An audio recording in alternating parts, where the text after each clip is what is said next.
Hola estudiantes, bienvenidos al canal. Hoy vamos a analizar Los ojos verdes de Gustavo Adolfo Bécquer. Antes de comenzar podemos señalar que Bécquer pertenece al romanticismo tardío español. Romanticismo en España. El primer movimiento literario del siglo XIX español es el romanticismo.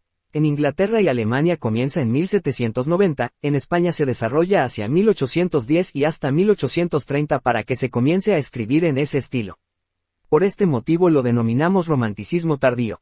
El verdadero romanticismo ingresó primero en España a través de las novelas del inglés Walter Scott, creador de la novela histórica Ivanhoe.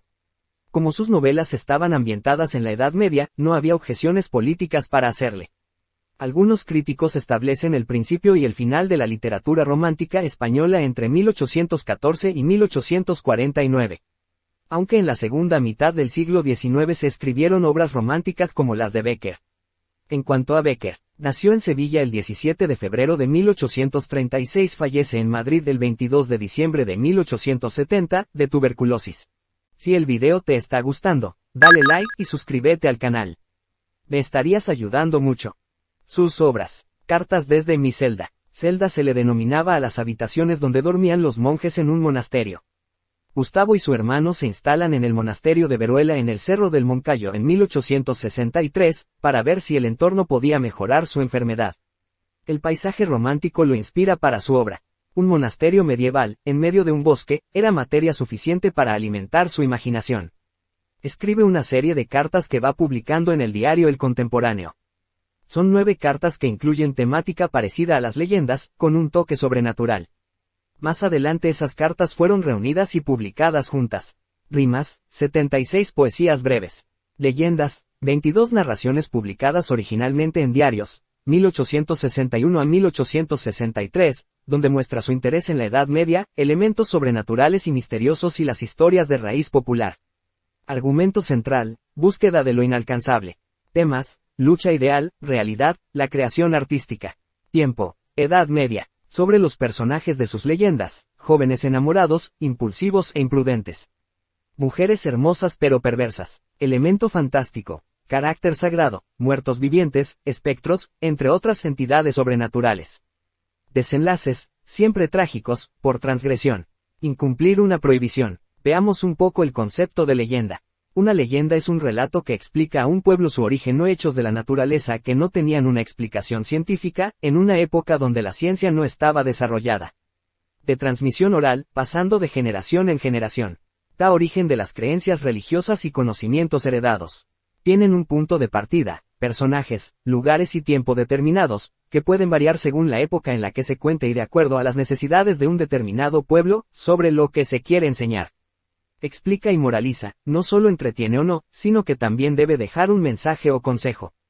Ahora sí, como siempre, comenzaremos por el título de la obra.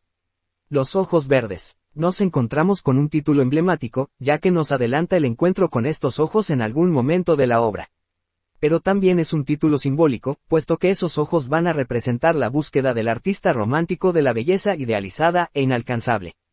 Sobre los temas. Podemos encontrar el que cruza casi todas las leyendas de Bécquer, la búsqueda romántica de la belleza idealizada. La muerte, por transgredir límites o prohibiciones, es otro de los temas que cruza este cuento. En la estructura, encontramos un prólogo que abre la leyenda donde se podría decir que el autor se justifica ante los lectores del porqué de la creación de esta leyenda. Y luego, el cuento en sí, consta de 3 partes. 1. Cacería e ingreso a la Fuente de los Álamos. 2. Conversación entre Fernando e Íñigo y cambios en el protagonista. 3. Encuentro entre Fernando y la mujer de los ojos verdes y muerte del protagonista. Comenzando con el prólogo. Ya desde el principio vemos un rasgo romántico, la sinceridad consigo mismo y con el público que tiene el autor romántico. Se ve una cierta obsesión con respecto al título. El nombre le rondaba en la cabeza, pero no encontraba con qué asociarlo. Luego he dejado a capricho volar la pluma. Otra característica romántica es a lo que pretendían llegar los románticos y que luego, en el siglo XX, toman los surrealistas, la escritura automática, dejar que la mente vague y empezar a escribir lo primero que salga. Objetivo que nunca cumplían, ya que la mayoría de los escritores románticos revisaban y corregían sus obras.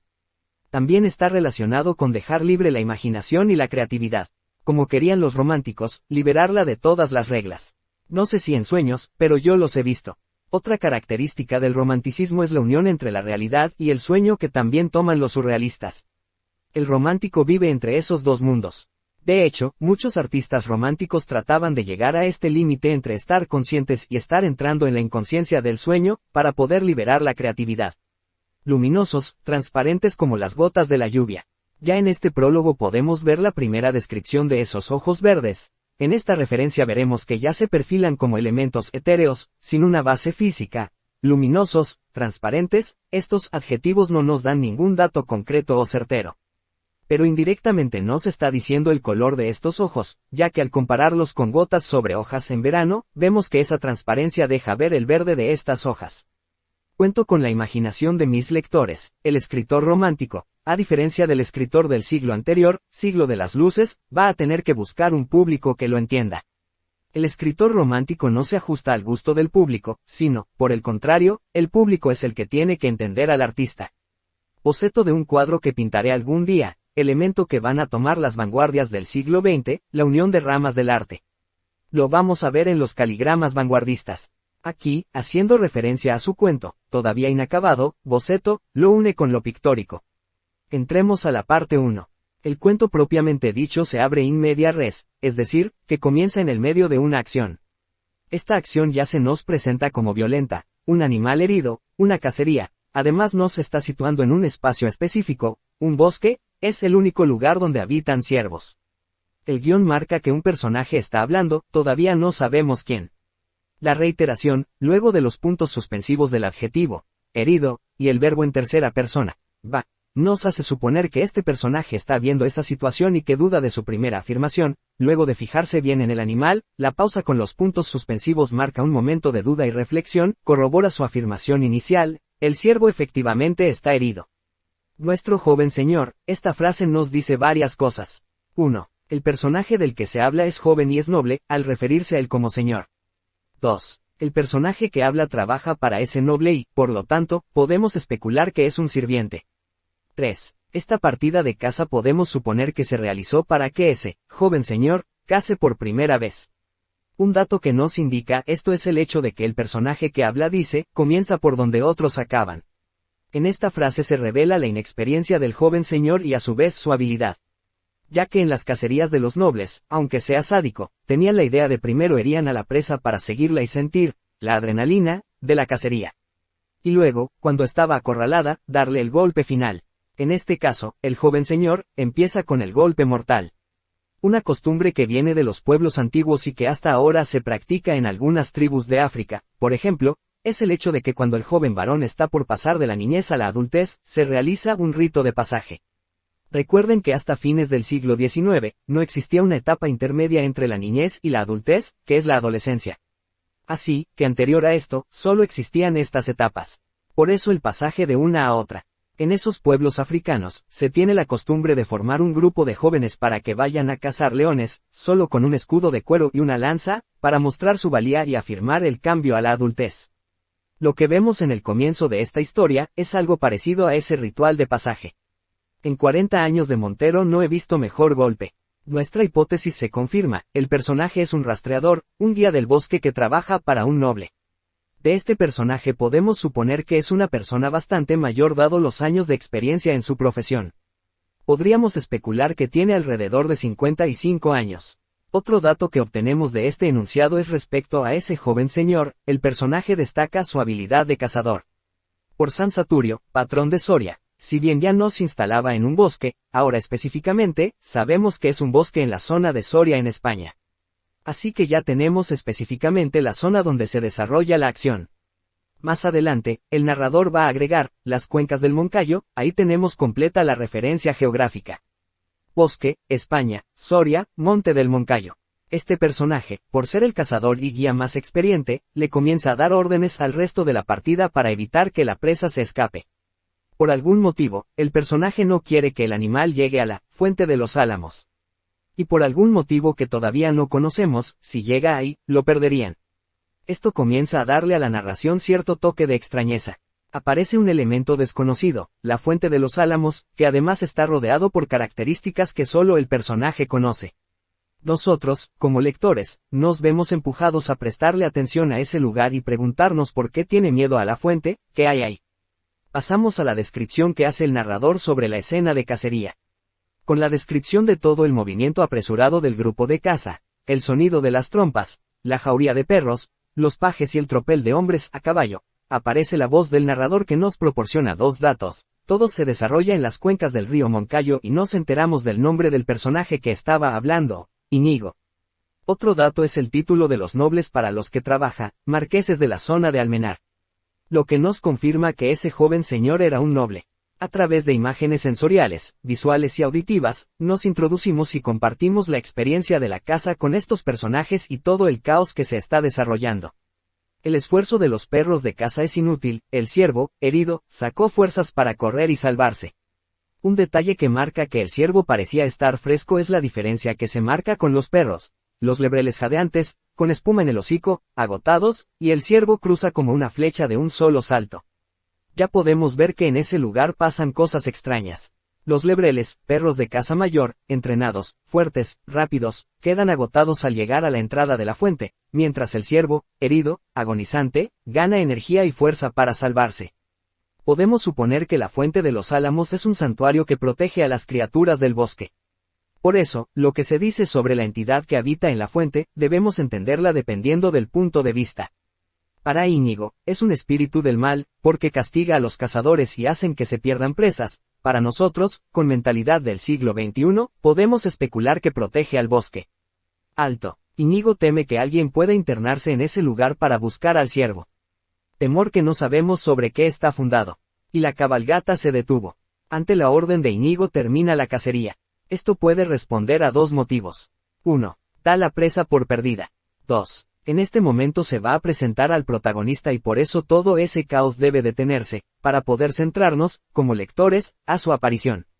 Si se presenta en medio de la cacería, tal vez se nos pase desapercibido. Sobre la presentación del personaje de Íñigo, es directa, porque se presenta a sí mismo en acción y diálogo. Ahora vamos a ver la presentación del protagonista, Fernando. Este ya fue introducido por Íñigo, al decir, nuestro joven señor. Por lo tanto la presentación de Fernando es indirecta, porque lo presenta otro personaje antes de que aparezca. Es en este momento en que va a hacer su aparición. En aquel momento se reunía a la comitiva el héroe, aparece el joven señor, al que hacía referencia Íñigo. Es el héroe dado su habilidad en la caza. El narrador nos da el nombre de este héroe, Fernando de Argensola. Que ya indirectamente se nos fue presentado. Primero por Íñigo sabemos que es joven y hábil cazador, y ahora por el narrador nos enteramos también de su valentía, relacionado con el concepto de héroe. Con la aparición del personaje, lo pasamos a conocer directamente. La primera reacción que vemos, directa, es la de increpar al jefe de cazadores, Íñigo, ¿qué haces, imbécil? Fernando está furioso por dos cosas, la detención de la cacería y el que dejaran escapar al ciervo que es el primero que caza. ¿Crees acaso que he venido a matar ciervos para festines de lobos? Lo que vemos en el carácter de este personaje es su impulsividad y el hecho de que no le gusta perder y menos contra su presa. No puede comprender por qué no se puede ir más allá, lo que nos muestra que este personaje no conoce límites cuando tiene un objetivo. Es una característica del personaje romántico, el obsesionarse con un objetivo, lo que lo lleva a ser impulsivo e imprudente. De nuevo aparece lo siniestro, el elemento que altera las reglas de la realidad, en esa fuente habita un espíritu del mal. Es la explicación que le da Íñigo. Ya la res habrá salvado sus márgenes. Íñigo implícitamente marca dos diferencias. Ese espíritu castiga a los hombres que entran a la fuente y salva y cuida a las criaturas del bosque. Podemos pensar en un espíritu de la naturaleza. Los cazadores son reyes del Moncayo, porque pueden moverse libremente, sin límites, el tributo que deben pagar es respetar la zona de la fuente y no entrar por ningún motivo. Pieza perdida. Antes de perder prefiere arriesgar todo lo que tiene, el poder y riqueza y algo mucho más importante, su alma. Otra característica del héroe romántico es la de dejarse arrastrar por las pasiones, lo que lleva a un fin trágico. Tiene esa intención a pactar con el demonio para conseguir lo que se quiere. La ceguera del héroe romántico lo lleva a enfrentar a cualquier obstáculo, humano o sobrenatural, por eso Fernando dice, al diablo ella, su limpidez y sus habitadores. El narrador nos dice, caballo y jinete partieron como un huracán. Este es un símbolo de la impulsividad y las pasiones que mueven al personaje. El huracán es la fuerza descontrolada que no tiene límites. Unido al nombre del caballo, relámpago, otra fuerza incontrolable de la naturaleza. Esto podemos relacionarlo con el movimiento prerromántico alemán, Sturm und Drang, tormenta e impulso, dos elementos que caracterizan a los románticos, ya sean los artistas, como sus personajes. Íñigo, al igual que los otros, lo único que hacen es mirarlo como se va. Esta es otra característica del héroe romántico, se distingue y se separa de los hombres comunes que no lo entienden, y por eso no pueden seguirle el paso. Yo he cumplido con mi deber, con el diablo no sirven valentías. Íñigo ya hizo lo que pudo, reconoce su límite y compara a Fernando con el diablo por su impulsividad y su rebeldía. En la última intervención de Íñigo en esta parte, hace un comentario que no adelanta nada bueno para Fernando. Menciona al capellán con su hisopo, un cura básicamente. El hisopo es una herramienta que utilizan los clérigos para esparcir agua bendita. Esta acción también se utiliza para darle el último sacramento a un moribundo. Íñigo ya intentó salvarlo, ahora sabe que Fernando se dirige a una muerte inevitable. Pasando a la parte 2. El comienzo de este capítulo no tiene una continuidad con el fin del capítulo anterior. Entre estos dos capítulos, Fernando se metió en la fuente de los Álamos, pero nada nos dice qué pasó. Han pasado días desde la primera vez que se mete en la fuente. Ahora encontramos a Íñigo hablando con Fernando. Tenéis la color quebrada, lo que resalta el Montero sobre Fernando es su palidez. Algo le pasó que no sabemos y que provocó este radical cambio de actitud, que contrasta con el momento en que partió hacia allí como un huracán. La impulsividad que mostraba en el capítulo anterior, ahora se cambió por mustio y sombrío. Es decir, descolorido y sin vitalidad. Podemos especular que hay algo en la fuente que absorbe la fuerza vital del protagonista. Aquí podríamos pensar en una entidad como un súcubo, entidad sobrenatural femenina que se alimenta de la energía vital de los hombres.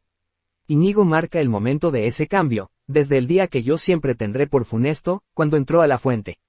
Así que lo que temía Íñigo al principio pudo haberse concretado. Este cambio radical también se ve en el hecho de que, ya no vais a los montes precedido de la ruidosa jauría, perdió hasta el gusto por la caza. Lo único que hace, como un reflejo, es tomar la ballesta y quedarse en el bosque sin cazar. Aunque luego veamos que el motivo es otro muy distinto. Si bien parece que no hace nada, vuelve peor que como fue, pálido y fatigado, como si algo le consumiera la vida. Una señal de que Fernando está metido en sus pensamientos es el hecho de que mientras Íñigo le habla, él saca astillas de su banco con su cuchillo. Antes de realizar la pregunta, Fernando primero resalta las habilidades de Íñigo, sus conocimientos tanto en el territorio como en la caza. Luego de mencionar la experiencia de Íñigo, le hace una pregunta que no está relacionada con todo lo que dijo antes, le pregunta sobre una mujer que vive en las rocas. Este tipo de discurso, donde una persona primero destaca características de otra y luego introduce un pedido o pregunta, se llama captatio benevolentiae, captar la bondad del otro para conseguir algo.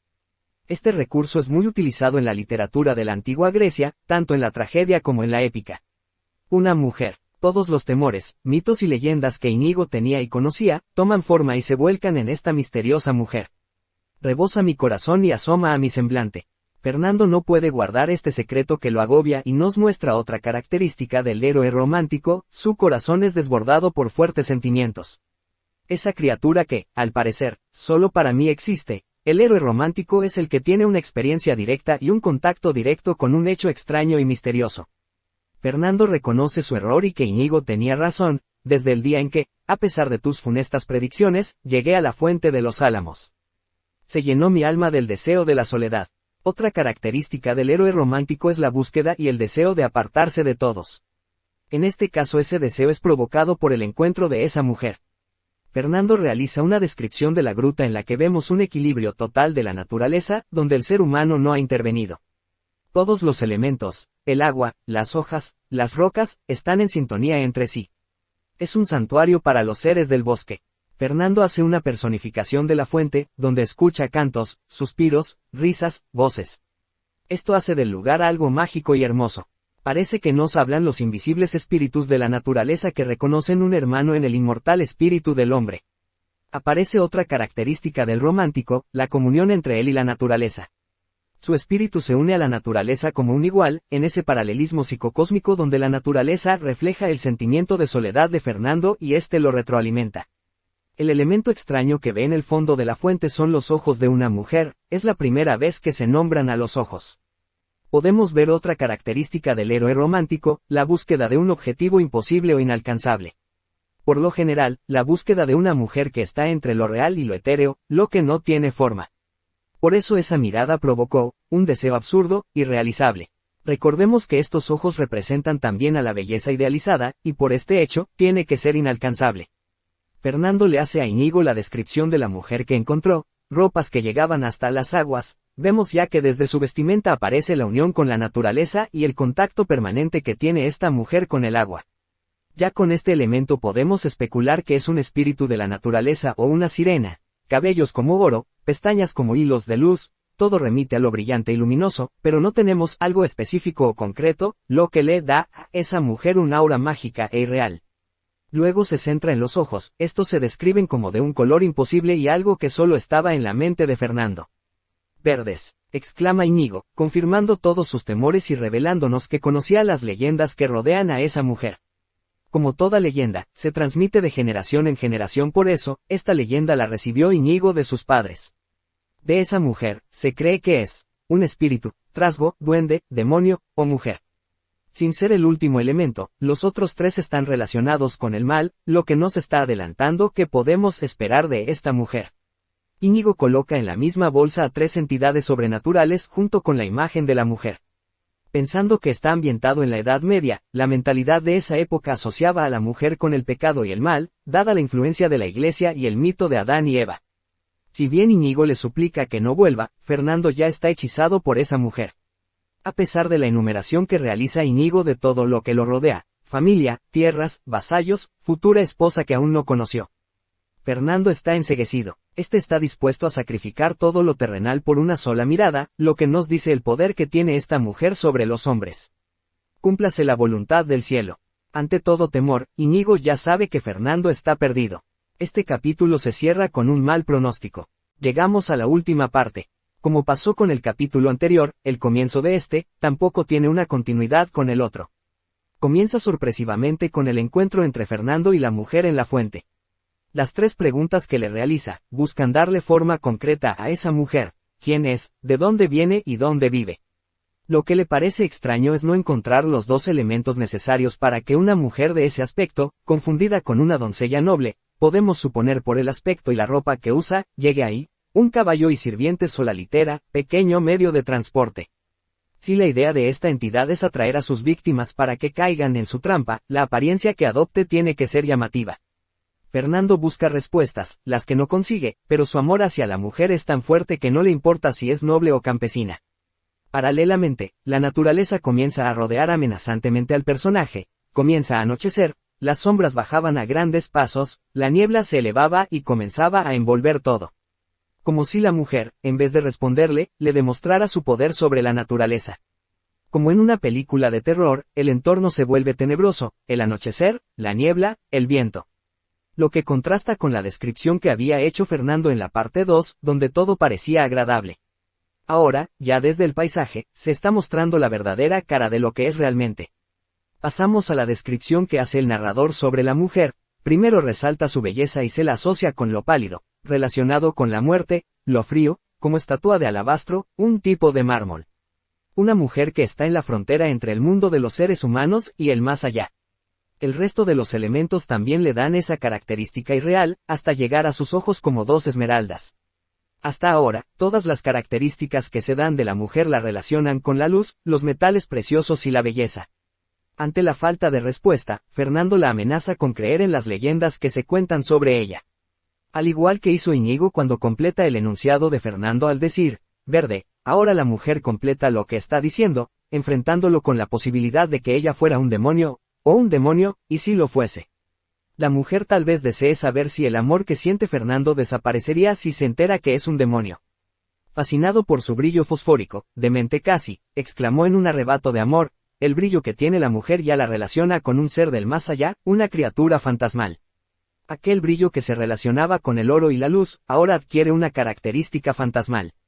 La pasión que mueve a Fernando, como personaje romántico, lo lleva a perder la razón y a no importarle si es demonio o mujer. Amarte, hasta más allá de esta vida, como personaje romántico, siente una atracción por la muerte y el más allá, es lo que lo sacaría de la vida común y lo pondría por encima de los hombres comunes. Fernando, dijo la hermosa entonces con una voz semejante a una música. Vemos dos elementos. 1. Conoce el nombre del personaje y 2. Dada la característica de su voz, podemos asociarla con una sirena, criatura del mar que atrae a los hombres con su voz para matarlos. Esto ya nos adelanta el trágico final que puede estar esperando al personaje. La mujer confirma nuestras sospechas. Yo, que desciendo hasta un mortal siendo un espíritu puro, ya vemos la relación de la mujer con el más allá. Esta referencia que hace la mujer, nos puede llevar como lectores y a Fernando, a confundirla con un ángel. A Fernando lo hace sentir que es especial. Soy una mujer digna de ti, tal vez puede formar parte de los trucos que utiliza este espíritu para atraer a los hombres. A las características dadas por Fernando y por el narrador, se agregan las que menciona ella misma. Yo vivo en el fondo de esta agua, incorpórea como ellas, fugaz y transparente. De a poco, Fernando va recibiendo las respuestas que buscaba. Ella no castiga a los que entran en sus dominios, para atraerlos y que bajen su guardia, los atrae enamorándolos, lo que más la relaciona con una sirena. Menciona que la niebla forma una sábana de lino, elemento utilizado para la envoltura de los cuerpos para sepultarlos en la Edad Media.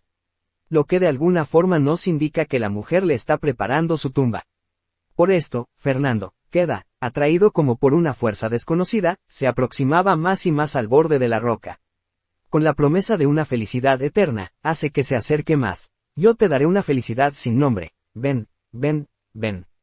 Este estribillo funciona como una repetición hipnótica, recurso muy utilizado en este método, para que la persona se sumerja en esa repetición y termine obedeciéndola.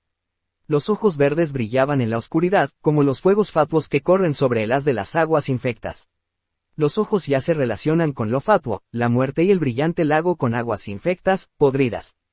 Toda la imagen anterior de equilibrio natural y hermosura, era solo una máscara para atraer a los hombres que, una vez que cayeron, se transforma en un ambiente siniestro y lúgubre, mostrando lo que verdaderamente es. Fernando está hechizado por la voz de la mujer y no hay vuelta atrás. El final para este personaje solo puede ser uno, la muerte. La mujer se transforma en una criatura de la que solo tenemos la referencia a los brazos flexibles, como tentáculos que se enroscan en el cuello de Fernando. La muerte de Fernando se divide en dos partes. 1. Fernando hechizado, siente el contacto con la muerte, brazos delgados y flexibles, sensación fría, que choca con sus labios ardorosos, tanto por la pasión que siente como por el hecho de que está vivo, y el beso de nieve, relacionado con la muerte. Es un eufemismo para no decir beso de muerte, y ahí se ve la relación beso de nieve, beso de muerte. 2. Fernando sale del hechizo, pero reacciona tarde y cae al agua. El agua se cierra sobre él borrando todo rastro de su existencia. Obviamente nadie va a ir a buscarlo porque todos temen ir ahí. Y la mujer esperará a la próxima víctima, restaurando todo su entorno. De las criaturas mitológicas que se comportan de esta manera, podemos encontrar a las sirenas, las ninfas, las náyades, las nereidas, todos espíritus de la naturaleza y con forma de mujer. Fernando, como todo personaje romántico de la línea oscura o sobrenatural, termina muriendo por transgredir los límites y las prohibiciones y por dejarse arrastrar por sus pasiones e impulsividad. Espero que el video te haya gustado. Nos vemos en el próximo análisis. No olvides suscribirte.